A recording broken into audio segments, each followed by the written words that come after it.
এই জন্য মানুষ মারা গেলে 3 দিনের বেশি শোক করাই জায়েজ নাই। কথা কোন না কেন? 3 দিনের বেশি শোক পালন করা জায়েজ নাই। এই জন্য আমানত আল্লাহ দিছে, আল্লাহ নিয়ে গেছে। আমরা আল্লাহ তোমার সম্পদ তুমি নিয়ে গেছো। ওই ছোট্ট ছোট্ট বাচ্চা মারা যায় না ভাই? জি। আমাদের সময় দেখবেন কিছু পানি পড়ে মারা যায় ছোটবেলা। ও সরি, আজকে ফেসবুকে দেখলাম একটা ছেলে স্ট্যাটাস দিছে যে তার ভাবি প্রেগন্যান্সি ছিল, ছেলেটা প্রসব হয়েছে কিন্তু তার ভাবিটা মারা গেছে। ইন্না লিল্লাহি ওয়া ইন্না ইলাইহি। আচ্ছা বলেন তো, যে মহিলাটা পেটের মধ্যে বাচ্চা ছিল 10 মাস 10 দিন, বাচ্চাটা ভূমিষ্ঠ হওয়ার পরে মহিলাটা মারা গেছে, তার সম্মান কত জানেন?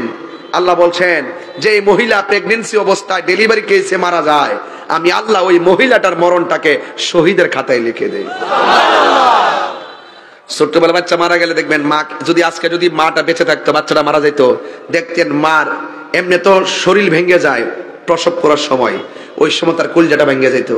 যদি সন্তানটা মারা যেত, ওখানেও কান্না করা যাবে না। ছোট্টবেলা বাচ্চা মারা যাওয়ার পরে কাঁদবেন না। এই বাচ্চাটাকে হাসরের মাঠে এখন থেকে শুরু করে কিয়ামত সৃষ্টি শুরু থেকে এই পর্যন্ত ছোট ছোট বাচ্চাগুলো ইব্রাহিম নবীর পাশে জমা হইতেছে।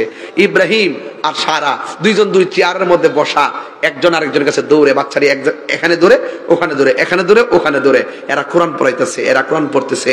হাসরের মাঠে আল্লাহ বলবে, এই বাচ্চারা আজকে হাসরের মাঠ, তোমরা আর দৌড়াদৌড়ি করো না, এবার দৌড়াইয়া বেহেশতে যাও। আল্লাহ তুমি মিজানের পাল্লা টান দিও না? কয় না, তোমাদের কোনো মিজানের পাল্লা নাই, তোমরা বিনা হিসাবে জান্নাতি। ছোট বাচ্চাকে তাইলে তো আমরা কিছু কথা আছে। কয় কি কথা? কয় আমার আম্মা যা আমরা 10 মাস 10 দিন পেটে রাখছে, মার তো ডাক্তারলাম না, আম্মাকে ডাক দিতে পারলাম না, তুমি দিছো আমানত, তোমারটা তুমি লই আইছো, তো আমরা কিছু কথা আছে। কয় কি কথা? আমার আম্মাটার একটু দেখা জান্নাতে যাই। কয় তোমার আম্মা তো দুজুখে, তাহলে আব্বারে দিকে আছে, কয় তোমার আব্বা তো দুজুকে, এমন অনেকে দুজুকে হবে না? তোর বাচ্চাগুলো বলবে, যদি বলে যে তোমার আম্মা জান্নাতে, একটা দৌড় মারবে জান্নাতে। যেই মাত্র বলবে তোমার আম্মা দুজুকে, ছোট্ট ছোট্ট বাচ্চাগুলো দাঁড়ায় যাবে। আল্লাহ তাইলে আম্মারে একবার, মারা তো দুনিয়া ডাক্তারলাম না, ডাক্কে শখ মিটছে না, দেখে শখ মিটছে না, তুমি পাঠাইছো, কি লেগে পাঠাইছো, নিয়ে আইছো, তোমারটা তুমি জানো, আম্মার একটু দেখায় দাও। আল্লাহ বলবেন, এই ফেরেশতারা যাও যাও, তার মা ডারে জাহান্নাম থেকে উঠায়া তাসনিম নামক পানি দিয়া দৌত কইরা চেহারাটারে দেখায় দাও। তো কিছু কিছু মহিলারে উঠাবে একদম কঙ্কাল অবস্থায়, পুইরা ছাই হয়েছে। বাচ্চারা তখন বলবে, আল্লাহ আমার মা আমারে 10 মাস 10 দিন যেই পেটে ধরছে, এই পেটটা পুইরা, শরীরটা পুইরা আংরা হয়ে রইছে, আর তুমি আমার কইতাছো বেহেশতে যাইবার লাগিয়া। আল্লাহ প্রথম দাবি করছে আমার মারে দেখাইছো, আর একটা দাবি করমু, আমার মা ডারে আমার সঙ্গে বেহেশতে দিয়ে দাও। আল্লাহ বলবেন না, তুমি বেহেশতে যাও, কর্মদোষে সে জাহান্নামে। তখন বাচ্চা বলছে, ঠিক আছে, তুমি জান্নাত দেওইন না, তুমি জাহান্নাম দেওইন না, তো আমি তো জান্নাতে চলে যাব, তবে তুমি যদি আমার মাকে আমার সঙ্গে না দাও, তাইলে আমার আর জান্নাত লাগতো না, আমার মার সঙ্গে আমার দোজখে দিয়ে দাও। আল্লাহ বলবে, ফেরেশতারা দেখ রে, দেখ বান্দা বান্দার প্রতি কি পাগল, বান্দা বান্দার প্রতি কি আশেক, এর চাইতে বড় মোহব্বত কইরা মায়া কইরা আমি আল্লাহ বান্দার বানাইছি। তাড়াতাড়ি মহিলাটার তুল্লা তাসনিম নামক পানি দিয়ে দৌত করবি, এমন ভাবে দৌত করবি 1 সেকেন্ডে যেন জাহান্নামের দাগ না থাকে, সোজা জান্নাতে হাতে ধরাই দে। আমি আমার না, আমি যখন রবের হয়ে যাবো, রব আমার হয়ে যাবে, তখন আমি যা বলবো তাই শুনবে। মারহাবা কেন? আমি যা বলবো তাই শুনবে। এটা আল্লাহ পাকের শান, এটা আল্লাহ পাক চায়। বান্দা তুই গুনাহ করছস, হাজার গুনাহ করছস, তো আমি আল্লাহ অনেক নাম দিয়েছি, এর মধ্যে একটা নাম আল্লাহ, একটা নাম রহমান, একটা নাম রহিম, একটা নাম গাফফার, একটা নাম সাত্তার, একটা নাম হাইয়ুন, একটা নাম কাইয়ুম, আর একটা ইয়াসাল জালালি ওয়াল ইকরাম, বান্দা রে সব গুনাহ কর, আমি আল্লাহ 99টা নাম আমি দিয়েছি, কিন্তু দুইটা নাম, একটা রহমান আর একটা গাফফার। তুই পাহাড় পরিমাণ গুনাহ করবি, আমি জানি এই নামগুলো দিয়েছি এই জন্য। তুই যখন বুঝে ফেলবি গুনাহ করা উচিত হয় নাই, অন্যায় করা উচিত হয় নাই, রাতের আধারে এমন গুনাহ করেছিস তোর মা জানে না, এমন গুনাহ করেছিস তোর বাপ জানে না, এমন গুনাহ করেছিস তোর বন্ধু জানে না, শেষ পর্যন্ত শর্মিন্দা হয়ে আমার কাছে দুই হাত তুলে চোখের পানি ছেড়ে দোয়া করবি, আমি আল্লাহ গাফফার নামের উসিলায় মাফ করে দিব।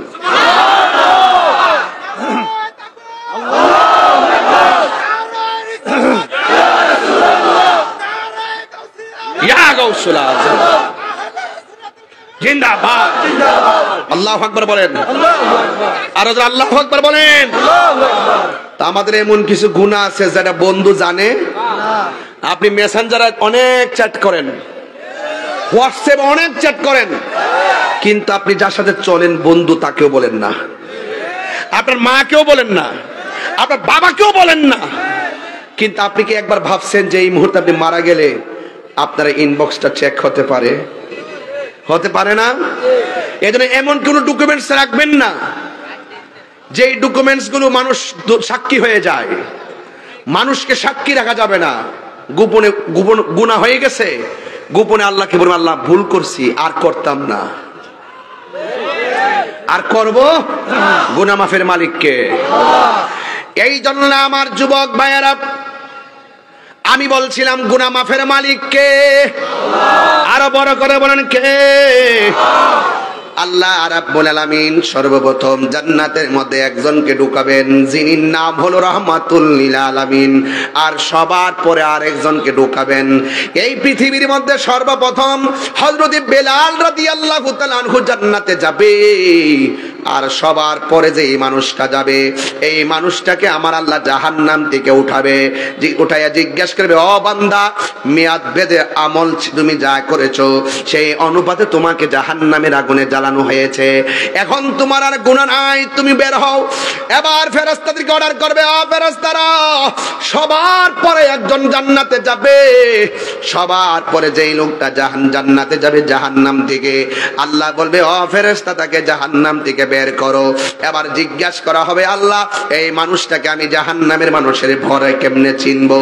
আল্লাহ রাব্বুল আলামিন বলবেন, হ্যাঁ ফেরেশতারা, সেই বান্দাটা নামাজের জন্য ওযু করেছিল, আর ওযু করার সময় মুখে পানি দিয়েছিল, তুমি জাহান্নামের ভিতরে দেখবা সব অঙ্গ প্রত্যঙ্গ জ্বলতে জ্বলতে শেষ, যেই জায়গার ভিতরে ওযুর পানি লেগেছে ওই জায়গাগুলো নূরে নূরে চমকাইতেছে,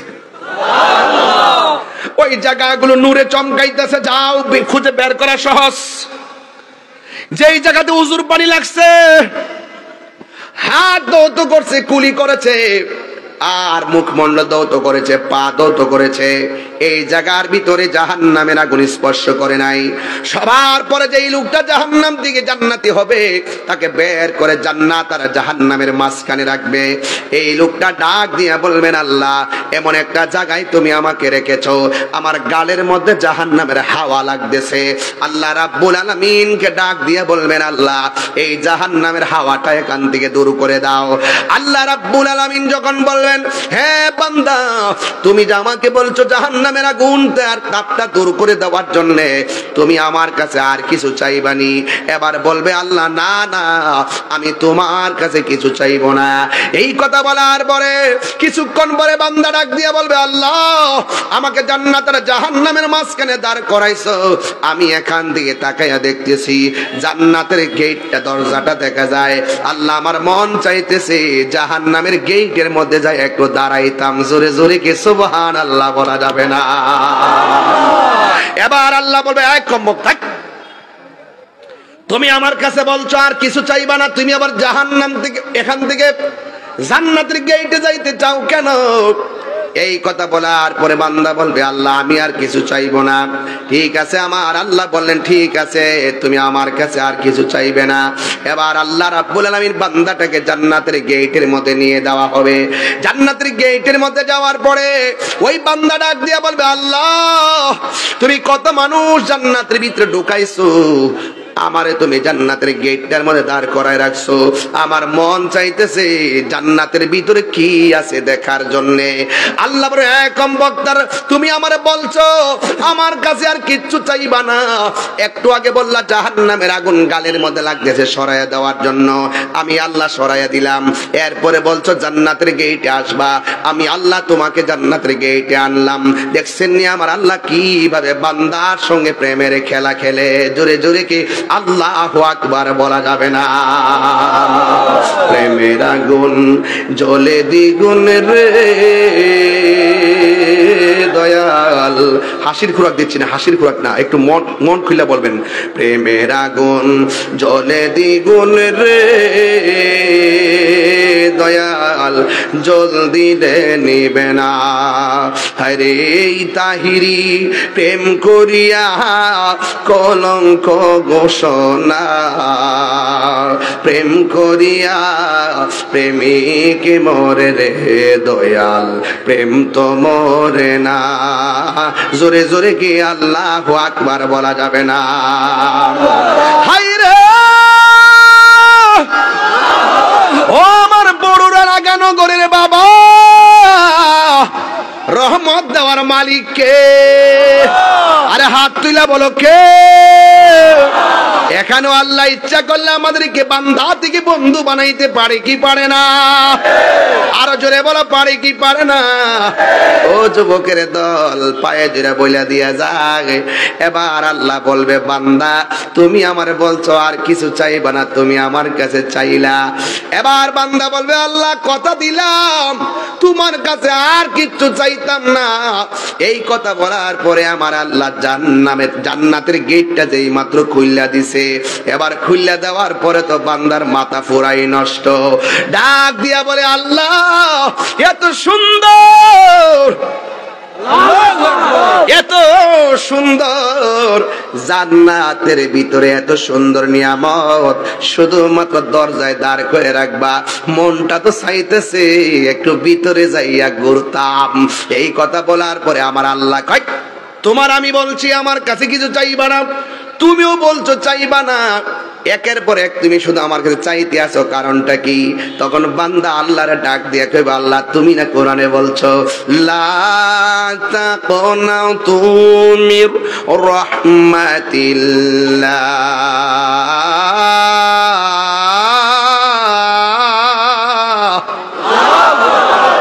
আমার যুবক পোলা পান্ডি কি অবস্থা শেষ শেষ সাফা সাফা ভাঙ্গা কি অবস্থা দোস না কি শেষ। আরে পোলা সাফা সাফা কি পোলা পান দেখ কি অবস্থা, তোরার মতন বেড়া বয়স থাকতে ওখানে কিন্তু খারাপ দেখা যা। 22 বছর ওয়াজ করে লিছি তো, তোরা সাফা সাফা কি একটা অবস্থা দোস না। হে মোবিল রে মোবিল, মোবিল মূলে শেষ। আল্লাহর রাস্তে পারে বাবা, আল্লাহর কাছে কি কোনো অভাব আছে? কথা কেন অভাব আছে? এর তো শয়তানে লারে, এই যে উঠছে যে এটা শয়তান লারে। কয়েকটা ফুসে ফেসাব কইরা, ফেসাব করার পরে কব বাইর যা, কম্বলটা ডাকতেছে, হইতা যায় ফেসবুকে মোবাইল টিপতেছে, আবার বন্ধুর মেসেজ কি তারা অনেক তো ওয়াজ শেষ হচ্ছে তোরে আয়স না। এই যে একটা শয়তান যে ধোঁকা দিতেছে, আর মোবিল নামক একটা গজবের কারণে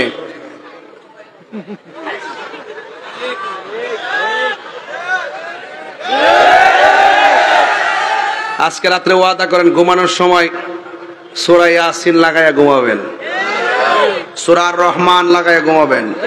ইউটিউবে সার্চ দিবেন সূরা রহমান, শুনবেন দেখবেন ঘুম এসে গেছে। মারহাবা কোন 30 মিনিট 22 মিনিট তেলাওয়াতটা বাজার পরে অটোমেটিকলি বন্ধ হয়ে যাবো গা। ঠিক আছে, দেখেন তেলাওয়াত শুনতে শুনতে ঘুমাই যাবেন। তবে মোবাইলটা কানের কাছে রাখবেন না, মোবাইলটা আপনার কাছ থেকে মিনিমাম 2 হাত দূরে রাখবেন। রাত্রেবেলা কখনো মোবাইল কাছে নিয়ে ঘুমাবেন না, ঠিক আছে তো? আবার মোবাইল চার্জ দিয়ে কখনো কথা বলবেন না, এবং মোবাইলে কখনো চার্জ দিয়ে কিছু শুনবেন না। আমাকে বুঝতে পেরেছি? আর কথা যখন বলবেন সব সময় বাম কানে কথা বলবেন। ওকে ওকে। আর অপচয় করবেন না, অপচয় একদম করা যাবে না, অপচয় করা যাবে না। যেই টাকাটা না হলে ন্যূনতম আপনি ফেসবুক চালান, কিন্তু আপনি এভাবে লাগাতারে মোবাইলে পড়ে থাকবেন না। আপনার অধিকাংশ সময় মোবাইল আপনাকে কেড়ে নিচ্ছে। আপনার মনের অজান্তে দেখবেন বন্ধু, এত বন্ধু, আগের বন্ধুগুলো কিন্তু অনেক দামি ছিল, একসাথে একসাথে বাড়িতে গেছে, একসাথে নিয়ে বৈশা কথা বলতেছে, একের পরে এক পারিবারিক সুখ দুঃখ বলে। আর এখন কিছু দেখেন, বন্ধু 7 জন ঠিকই যা একসাথে হাঁটতেছে, হাঁটতে হাঁটতে হাঁটতে হাঁটতে একটা ব্রিজের উপরে বসার পরে কিরে কি অবস্থা, খালি শুধুমাত্র মানে 1.5 মিনিট কথা কো, 1.5 মিনিট পরে যে মোবাইলে ডুহে কেউ সাথে কেউ কথা করে, একবার গুরুস্থান, কারোর সঙ্গে কেউ কথা বলে না। এই গজব, মোবাইল নামক গজব আপনার মূল্যবান সময় কেড়ে নিচ্ছে। যেই সময়টা এইভাবে কেড়ে দিবেন, সেই সময়টা কোরআন তেলাওয়াত করবেন, কথা বলেন ঠিক কিনা বলেন? রহমত দেওয়ার মালিক কে? আল্লাহ। মেহেরবান তুমি, মেহেরবান, মেহেরবান তুমি, মেহেরবান, সবাই মেহেরবান তুমি, মেহেরবান, মেহেরবান তুমি, মেহেরবান।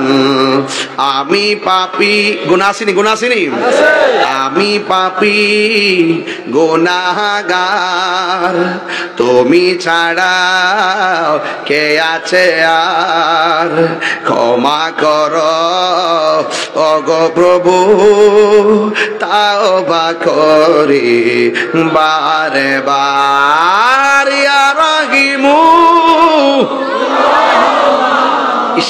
ইয়া কারিমু মেহেরবান, ইয়া রাহিমু রহমান, ইয়া কারিমু মেহেরবান, মেহেরবান তুমি, মেহেরবান, মেহেরবান তুমি, মেহেরবান, সবাই মেহেরবান, মেহেরবান তুমি, মেহেরবান।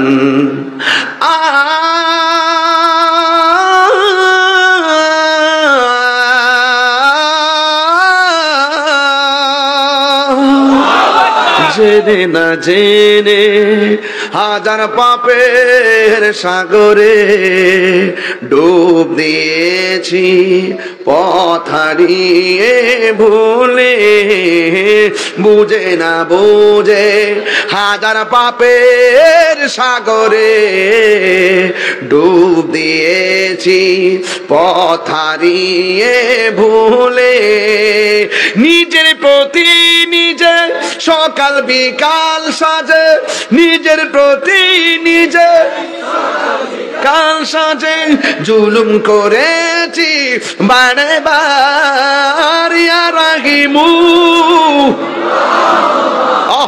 ইয়া কারিমু মেহেরবান, ইয়া রাহিমু রহমান, ইয়া কারিমু মেহেরবান, মেহেরবান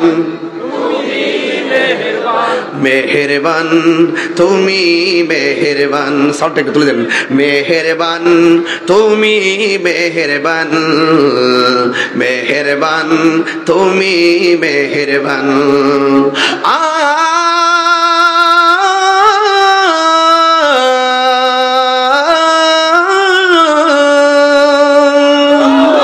পাহাড় সমান পাপের বোঝা মাথায় নিয়ে চলতে পারি না, ক্ষমা কর রহম দিয়ে, পাহাড় সমান পাপের বোঝা মাথায় নিয়ে চলতে পারি না, ক্ষমা কর রহম দিয়ে, বান্দা তোমার আমি, তুমি অন্তর্যামী, বান্দা তোমার আমি, তুমি অন্তর্যামী, তোমার দিকে ফিরি বারে বার, ইয়া রাহিমু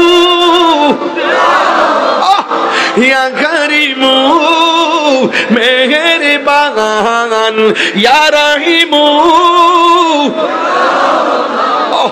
ইয়া কারিমু মেহেরবান, মেহেরবান যুবক ভাইরা অনেক অ্যাডভান্স, তুমি মেহেরবান, তুমি মেহেরবান, মেহেরবান তুমি মেহেরবান, মেহেরবান তুমি মেহেরবান, আমি পাপী গুনাহগার, তুমি ছাড়া কে আছে আর, ক্ষমা করো ওগো প্রভু, তাওবা করি বারে বার।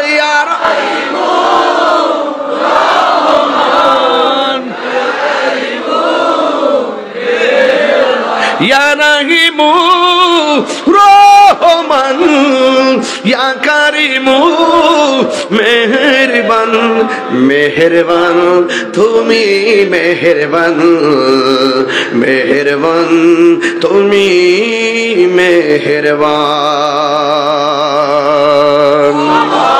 গুনাহ মাফের মালিক কে? ওই বান্দা কি আল্লাহ, তুমি না কইছো তোমার রহমত থেকে নিরাশ হব না।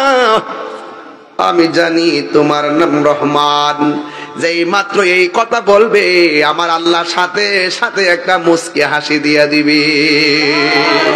আরো জোরে কোন আল্লাহু আকবার। আমাদের গুনাহ, আমাদের অন্যায় পার পরিমাণ হতে পারে, কিন্তু আল্লাহ যদি রহমতের দৃষ্টি দেয় সব পানি হয়ে যাবে।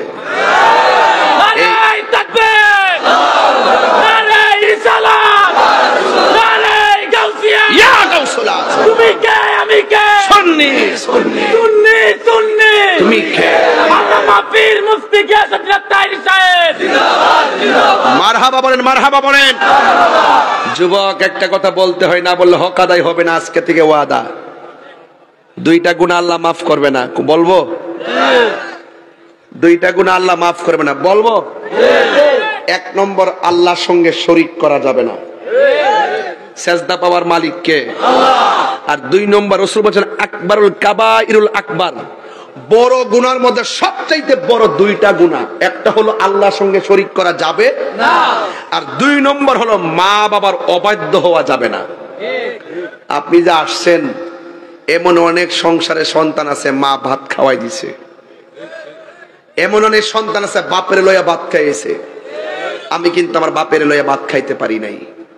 আজকেও একটা দাওয়াত খাইতে গেছি মাগরিবের পরে, যাওয়ার পরে আমার মুরিদের বাসায়, তার মাও নাই বাবা নাই, দেখলাম 4-5টা ভাই এতিমের মতন ডাইনে বামে খাড়ি রইছে, হুজুর দোয়া করেন। এত বড় একটা আয়োজন করছে, 200-300 লোকের আয়োজন দিনের বেলা, তার মা নাই বাপ নাই। বুঝেন তো ওই সংসারটা কি অবস্থাতে আছে? এমন সংসার আছে মা বাপরে লইয়া ভাত খাইছেন, কিন্তু আমি আমার আব্বারে লইয়া খাইতাম পারি নাই, কেন আমার আব্বা 6 বছর আগে চলে গেছে। আপনি যতই ওয়াজ শুনেন আর করি, যতই ওয়াজ করি, এই ওয়াজগুলো আমি 5 মিনিট রাখি। কেন রাখি জানেন? আজকে শতকরা 90টা পরিবারে বাপ মা সন্তান দ্বারা কষ্টে আছে। মুখ খুললা বুড়া বেটাটা কয় না। এই আধুনিক যুগে আইসা সন্তানের সাথে বাপটা কুলাইতে পারে না, মানে মনের বাপ বেকুব ভেসালাক, মানে এমন একটা তামসার মধ্যে সংসারগুলো ভালো রাখছে। আরে কথা বলে কেন? আপনি মা বাপরে কষ্ট দিয়ে তাহিরির সামনে এখন 12:30 বাজতেছে, ইসিদা আসছে প্রায় 1.5-2 ঘন্টা হয়ে যাচ্ছে। আপনারা আওয়াজ করে বলেন তো, মা বাপরে কষ্ট দিয়ে আমার সামনে ওয়াজ শুই না কেন? খানায় কাবাই গেল লাভ হবে না। তখন এই কথাটা কইলে কি আপনি আমার সাথে রাগ করবেন? না। আমি তাহিরির কাছে মুরিদ হইয়া, এই এলাকাতে অনেক মুরিদান আছে না, তা আমার কাছে মুরিদ, আপনি আমার বাড়িতে গরু লয়ে যাবেন, আপনার বাপ মারে কষ্ট দিবেন, আর আমি আপনার কম যে আব্বা কেমন আছো এইরকম পিসাব আমি না। যেই ব্যক্তি সেই সন্তান ওই মা বাপরে কষ্ট দিয়া আমার কাছে মুরিদ হইয়া আমার বাড়িতে তোমার গরু ছাগল নিয়ে যাও, আমি বলবো তোমাদের জন্য আমার জুতা রেডি আছে। আরে হাত তুলে যুবকরা, হাত তুলে বলো, ঠিক কি না বলো?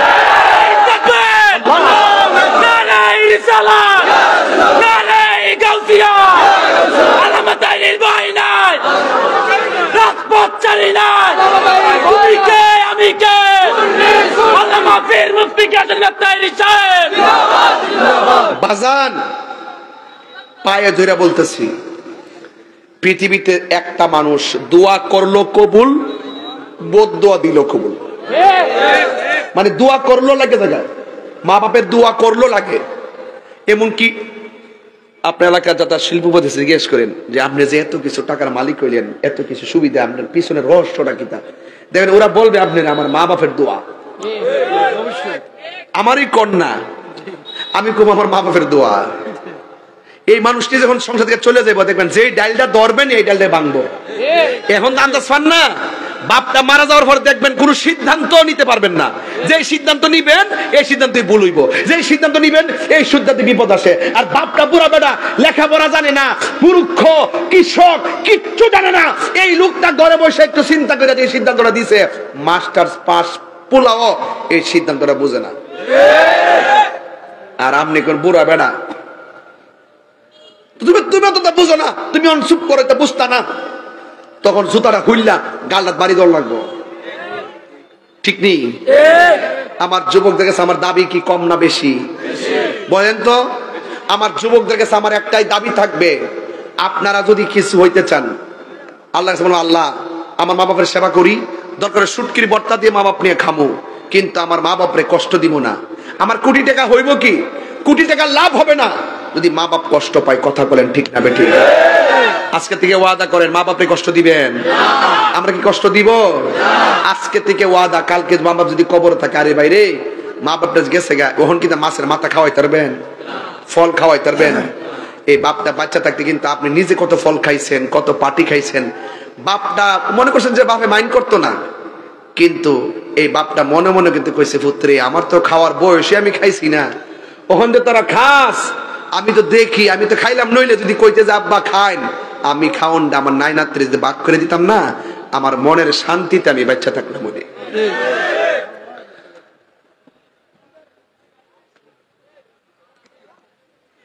আমার যুবক ভাইরা, মা বাপ যদি কবর যায় থাকে, মা বাপের কবর পারে যায় আজকে দোয়া করবেন, কালকে যায় জিয়ারত করবেন।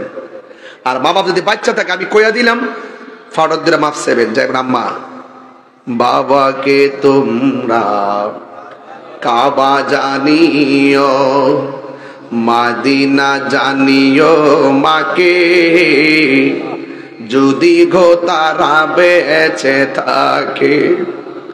ওই আমি দেখি নাই, দেখিতে পারি নাই, ওই আমি দেখি নাই, দেখিতে পারি নাই, দেখিও আমার উম্মত, দেখিও আমার উম্মত, দেখিও আমার বাবার মুখেতে, মায়ের মুখেতে যে তুলে দিবে গো খানা, তাতে খুশি রব্বানা।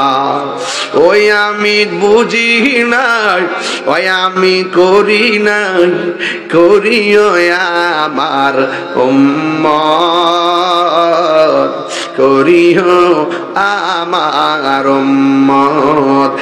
একটা জবান বন্ধ রাখবেন না। আল্লাহর দয়া বড় মেহেরবান। দেখছেন নি কেমনে কেমনে আল্লাহ জান্নাতে দিয়া দিছে, অথচ আমার নবী বলছে জান্নাত বন্ধ হয়ে যাবে যদি আল্লাহর সঙ্গে কেউ শরীক করে, ওই জান্নাত বন্ধ হয়ে যাবে যদি কেউ তার মা বাপরে কষ্ট দেয়। আল্লাহর হস্তে বুড়া বাপটার আর বুড়া বেটা বলে গালি দিয়েন না। এই বাপের জীবনে বহুতবার খালি ব্যাগ লইয়া গেছে বাজারে, পকেটে টাকা নাই, যায়া কিন্তু বাজার কইরা কইরা আপনার জন্য নিয়ে আইছে, আপনার একটা দিনের জন্য বুঝতে দেয় নাই। অথচ এই বাপটার কষ্ট, ঘাম ঝরানো কষ্টের কথা আমরা ওয়াজে বলি না। অথচ এই পৃথিবীর মধ্যে সবচাইতে বড় কঠিন পরিশ্রম করে প্রত্যেকটা পুরুষ। এই জন্য যুবক ভাইয়েরা আমার, সন্তানের মুখে হাসি ফুটাইবার জন্য তারা কষ্ট করে, স্ত্রীর মুখে হাসি ফুটাইবার জন্য তারা কষ্ট করে।